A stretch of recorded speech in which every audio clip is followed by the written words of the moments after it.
దాన్ని అనుభవించాలి. ఈరోజు మన ఈ జెండా పట్టుకొని ఇక్కడ నించున్నాము, ఇంత ధైర్యంగా మాట్లాడుతున్నామంటే ఎంతో మంది త్యాగం చేసే వాళ్ళు ఉన్నారు. సో వాళ్ళందరూ త్యాగ ఫలమే మనం ఈరోజు ఇక్కడ ఉన్నాం. ఈరోజు మనకు కావాల్సింది ఏంటంటే అన్నీ ఉన్నాయి మనకి. మన దేశాన్ని ముందుకు ఎలా తీసుకెళ్ళగలము బెస్ట్గా మనం అంటే ఉంది. ఆ దేశం ముందంజలో ఉంది.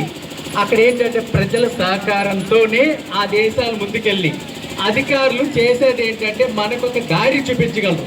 ఈరోజు మన ముందుండే పెద్ద భూతాలు ఏంటంటే ప్లాస్టిక్ రహిత భారతదేశం, దట్ ఈస్ స్వేచ్ఛ. మన నదులను కాపాడుకోవడం అది మన స్వేచ్ఛ. అదేవిధంగా వర్షం నీరుని మనం స్టోర్ చేసుకోవడం అది స్వేచ్ఛ. అలా ప్రతి దాంట్లో మనకి స్వేచ్ఛ అవసరం. ఈ స్వేచ్ఛ మనకి ఎవరో ఇచ్చింది కాదు, ఇది మన హక్కు.